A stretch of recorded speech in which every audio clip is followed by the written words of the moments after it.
Hello, everyone, and welcome back to this week's episode of the Rose and Rubini podcast, Making Sense of This World.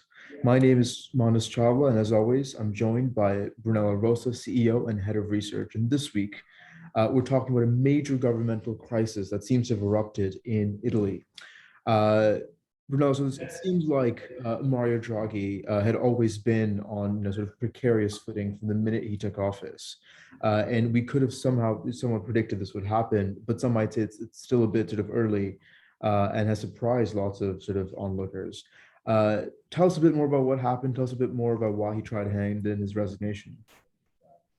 Sure. So, as we know, Mario Draghi is commanding a sort of very heterogeneous majority with parties from both the left and the right and the center, the Five Star, sort of national unity government whereby only Brothers of Italy, Fratelli d'Italia, is outside of the governing coalition.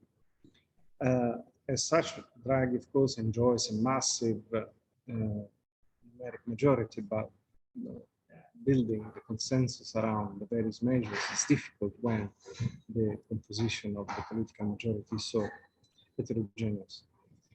Technocratic governments always suffer the problem of getting to the end of parliament because as the elections near, there's a temptation by various parties to pull out just to show what their intentions are post-election, so to be more free to express their own ideas and political views instead of being constrained by a majority that is so heterogeneous. This happened to Mario Monti, for example, in the run-up to the 2013 election. Now, exactly in that case, we saw that Forza Italia pulled out of the majority a few months before the election, leaving only the Democratic Party to support the government that would have to make many austerity measures that would become popular. That helped Forza Italia to recover lots of votes ahead of the election. So we kind of expected this process of various parties trying to pull out of government just before the elections, which are expected to happen at some point in the spring next year. The fact that it happened already in July this year is kind of surprising to us. And clearly shows that the Five Star want to exploit some form of first mover advantage, being the first one to pull out. Having said that, the political crisis still have to unfold and there are many directions it can go. You mentioned they're the first mover advantage that the Five Star movement has. Tell me a bit more about that and how they might benefit in sort of relation to all the other parties that are still part of Draghi's coalition. Well, the Five Star had been somehow constrained in this national unity government. Some of their flagship policies are clearly unpopular among other parties.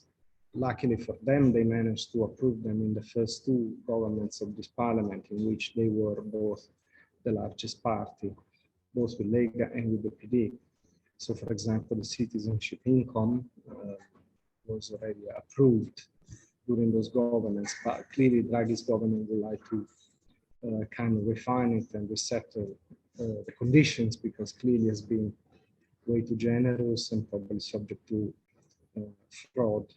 Clearly moving out to the majority will give a bit more maneuvering space to flag new policies ahead of the next elections that will never be approved by this parliament and try to recover some of their lost votes. I mean, they gathered more than 33% in 2018, and now they're polling just above 12, 13%. So it's a total debacle also because they have plenty of splinterings among them, and if it continues this way, they will not do very well in the election. So that's why they need to do something at this stage.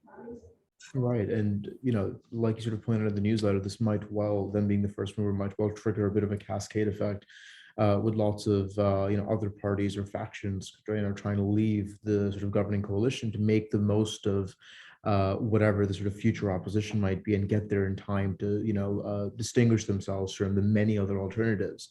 And so it seems like these are the two cases in the future scenario. Either that happens, or Draghi somehow able to resist that and able to sort of put an end to this continued series of cross vetoes that he's become so frustrated by. Which of the two seems more likely to you at this point? So you said it right. I mean, for Draghi, the key point is not, so to speak, pride, the fact that a part of the majority didn't vote the confidence vote and so on and so forth. The problem is it cannot continue for the next 6 months with cross vetoes on all the major pieces of legislation. So the PD doesn't want that, the Lega doesn't want that, the Five Star, Italians so on vetoing one another. That means that effectively the government becomes totally ineffective. So either he managed to convince the leaders of the parties to stop this process and present to them a sort of program for the end of this parliament, and then everybody commits to deliver this program without further interruptions and vetoes from here and there, or he would say, look, I'm not a man for all seasons, and you're definitely going to find somebody else that will lead the government until the elections, whether they will be in September, October, or if this government is charged of delivering the budget, which is due by the end of this year, then there will be normal elections in spring next year. But it's not going to be Draghi. Of the two, I think that Draghi might be able to convince these leaders of the majority that another political experiment is impossible in this parliament, and so it's better if they continue with their commitment and you will reach the end of this parliament. All the sort of commotion in the Italian government has had, the very obvious effect of, increasing political risk, and that's shown very clearly in the markets. It seems like there's an increase in sovereign yields and the spreads are widening, and it's quite sort of peculiar timing as well, because this week the ECB was going to make a major decision or major sort of policy on that. Tell me a bit more about this policy and why sort of this timing might be a little bit even more frustrating. Yeah, it's really tricky because, of course, given the political crisis, sovereign yields at the BTP yield rose, and we did a spread that reached 220 basis points, but this economy justified by fundamentals at this stage, especially because also Germany is running a kind of serious trouble because of the gas situation. Now, monetary policy cannot work if the sovereign yield curves are too dispersed, because effectively the transmission mechanism of monetary policy would not be effective. And this is what they call at the ECB fragmentation. So they need to reduce this fragmentation. In order to do so, they are about to announce an anti-fragmentation facility this Thursday. Now, this anti-fragmentation facility, of course, is set for an unwarranted increase in spread, widening of spread, meaning that not justified by fundamentals.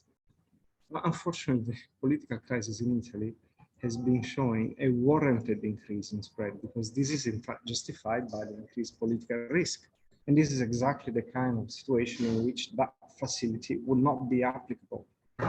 So if Italy wanted to do itself a favor, should just shut up until the ECB had delivered this facility this Thursday, and then perhaps start fighting everything they wanted. Instead, we find ourselves in a tricky situation in which on Wednesday, you got the confidence vote in Draghi's government, and on Thursday, the ECB decides. Now, assume that the confidence vote doesn't go through and Draghi's government collapse. I mean, this will put the ECB in a very embarrassing situation, but it's clearly not elegant even, I would say, especially from the former president of the ECB, to put his former colleagues.